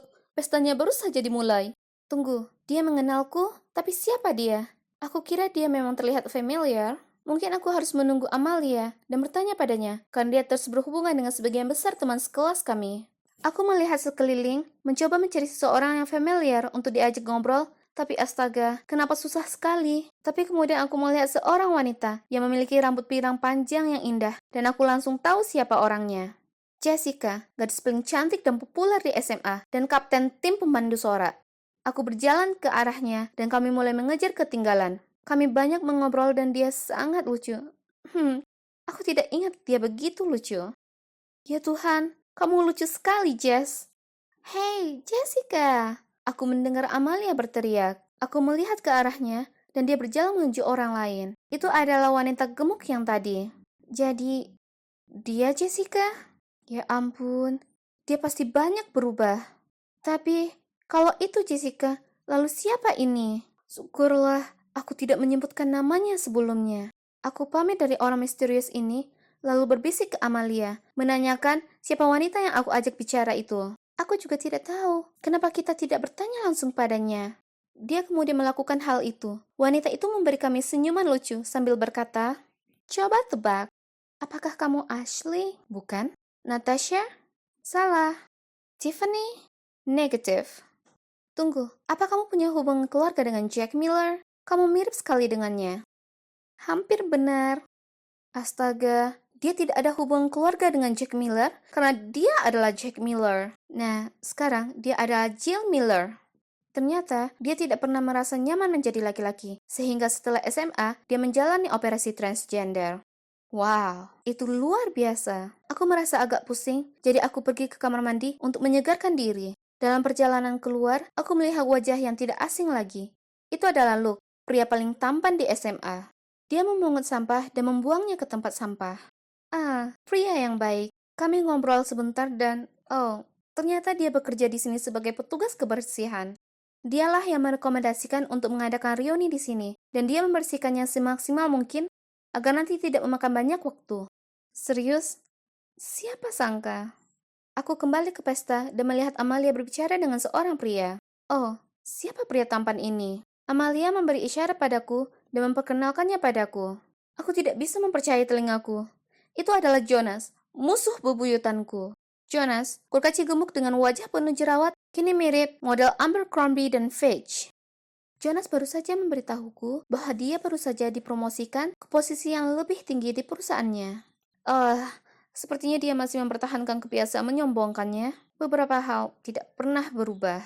Tiba-tiba, Jonas bertanya padaku, "Bagaimana denganmu, Taylor? Bagaimana kabarmu akhir-akhir ini?" Oh, sial. Aku tidak bisa memberitahu dia bahwa aku bekerja untuk situs berita buruk ini. Itu akan sangat memalukan. Jadi, sambil berpikir cepat, aku berkata bahwa aku adalah editor pelaksana untuk surat kabar besar di New York ini. Jonas dan Amalia menatapku dengan kaget. "Di hadapanmu, Jonas? Jika aku punya mikrofon, aku pasti akan menjatuhkannya." Aku bertanya kepada Jonas, dia dipromosikan ke posisi apa, dan dia menjawab, aku mendapat Chief Technical Officer. Usaha yang bagus, tapi itu tidak sebanding dengan pekerjaan aku yang luar biasa. Aku memenangkan pertarungan itu, pecundang. Secara umum, reuni berjalan cukup baik, meskipun aku harus berbohong tentang diriku sendiri. Tetapi apapun yang terjadi, aku tidak akan bertemu Jonas lagi, kan? Salah, seminggu kemudian, aku menerima permintaan pertemanan Facebook darinya. Awalnya, aku mengabaikannya, tapi beberapa hari kemudian, dia mengirimiku pesan melalui Messenger, menanyakan kenapa aku tidak menerimanya di Facebook. Itu sangat menjengkelkan. Baik, tapi pertama-tama, aku harus menyesuaikan ulang halamanku. Aku perlu menyembunyikan foto, status, dan tag yang terkait dengan perusahaanku. Selesai. Lalu Jonas mulai mengirimiku pesan. "Senang bertemu denganmu beberapa hari yang lalu. Apakah kamu ingin makan malam kapan-kapan?" Maaf? Apa? Apakah dia mengajakku berkencan? Atau apakah ini sebuah lelucon? Karena aku tinggal di New York, aku mengatakan kepadanya bahwa, dan ya Tuhan, dia juga tinggal di New York. Bagus. Namun masalahnya adalah, terakhir kali aku mengatakan kepadanya bahwa aku adalah manajer editing, dan itu adalah pekerjaan yang sibuk. Jadi, selama kencan kami, aku meminta Amalia untuk berpura-pura menjadi sekretarisku dan menelponku beberapa kali saat makan malam. Namun, sebelum kami dapat memainkan peran kami, Jonas lah yang menerima belasan panggilan telepon, dan kemudian harus keluar lebih awal karena terjadi insiden di perusahaannya. Setelah itu, dia cukup banyak mengirimiku pesan. Tapi karena masih merasa sakit hati karena ditinggalkan saat makan malam kemarin, aku hanya membalasnya setelah 30 menit, setiap saat. Namun, pada hari-hari ketika dia tidak mengirimiku pesan, aku mendapati diriku menatap ponselku dan ingin sekali mendengar kabar darinya. Jesus, aku jatuh cinta padanya. Jonas, kenapa Jonas? Aku tidak bisa memahami diriku sendiri lagi dan tidak mampu menghentikan perasaanku. Jadi, saat dia bilang dia menyukaiku, aku bilang aku juga menyukainya. Dan tak lama kemudian, kami menjadi pasangan. Awalnya menyenangkan, tetapi kemudian Jonas bersikeras agar dia mengantarku ke tempat kerja dan menjemputku. Oh tidak. Tentu saja aku menolaknya, tapi dia tidak mau menerima jawaban tidak. Jadi, ketika Jonas menurunkan aku di kantor palsu, aku harus lari. Tidak, aku harus sprint 5 blok ke kantor asliku agar tiba tepat waktu. Dan kemudian di malam hari, aku harus berangkat 30 menit lebih awal untuk kembali ke kantor lain dan menunggu dia menjemputku. 3 kesempatan pertama, aku bisa mengatasinya, tetapi Jonas ingin mengantarku ke tempat kerja setiap hari. Cukup, aku perlu istirahat dari semua ini. Akhirnya, aku menemukan alasan. Aku membeli sepeda dan mengatakan kepadanya bahwa aku ingin bersepeda ke tempat kerja karena itu baik untuk kesehatanku. Phew. Aku tidak punya waktu lagi untuk berlari 5 blok setiap hari karena aku harus mempersiapkan wawancara penting. Oh ya, aku melamar ke surat kabar impianku lagi. Jika aku masuk, aku tidak perlu berbohong kepada Jonas lagi. Dan untungnya, wawancaraku berjalan cukup baik. Aku tersenyum ketika aku berjalan menuju lift. Awalnya, cuma ada aku aja. Lalu, sekelompok karyawan masuk. Lift hendak menuntuk ketika tiba-tiba dari luar, seseorang meletakkan tangannya di antara pintu. Mohon tunggu. Dan saat itulah, aku melihat wajah yang familiar. Jonas! Mata kami bertemu, dan kami berdua tampak terkejut. Kemudian, salah satu karyawan berkata kepadanya, "Hey bos, aku sudah menyelesaikan laporannya dan akan mengirimkannya kepadamu malam ini." Apa? Kenapa pria itu berkata seperti itu padanya? Ketika lift mencapai lantai dasar, aku segera berlari keluar. Jonas berlari mengejarku, memegang tanganku dan berkata, "Tunggu, biar aku jelaskan." Apa yang perlu dijelaskan? Kita berdua berbohong satu sama lain. Jonas memelukku dan berusaha membuatku tetap tenang. Lalu dia mulai menceritakan semuanya padaku. Ya Tuhan, ternyata dia adalah manajer editor surat kabar ini. Ya, itu menjelaskan banyak hal. Aku seharusnya tahu dia tidak bekerja di bidang teknologi karena aku pernah memintanya untuk memperbaiki laptopku dan dia akhirnya mengunci diri dari pekerjaan itu. Mendengarmu bilang kalau kamu mendapatkan pekerjaanku, aku terkejut. Aku tidak ingin mempermalukanmu, jadi aku mengambil posisi lain. Jadi dia tahu sejak awal aku berbohong. Lalu kenapa kamu ngotot mengantarku ke tempat kerja? Padahal kamu sudah tahu aku tidak bekerja di sana. Aku hanya mempermainkanmu. Selain itu, aku agak penasaran untuk melihat berapa lama kamu bisa terus berbohong. Aku minta maaf. Tapi sebenarnya, aku menyukaimu. Aku menyukaimu sejak SMA. Saat itu, aku selalu bersaing denganmu karena aku ingin kamu memperhatikanku. Kupikir aku akan membuat ulah. Tapi, kalau dipikir-pikir lagi, itu semua salahku. Jika aku tidak berbohong sejak awal, Jonas tidak perlu berbohong tentang dirinya sendiri. Tepat pada saat itu, aku menerima email dari HRD. Ya Tuhan, aku masuk. Mereka sangat terkesan denganku, sehingga mereka harus segera mengirim email kepadaku. Saking senangnya, aku memeluk Jonas sambil dia berkata, "Selamat newbie, sekarang ayo mulai bekerja. Tugas pertamamu adalah pergi makan malam bersamaku." Ya, jadi sekarang Jonas dan aku bekerja di tempat yang sama. Dan dia bosku. Dulu, aku benci kalah darinya. Tetapi sekarang, dia adalah pacarku. Aku merasa baik-baik saja. Sebenarnya, aku sangat bangga padanya.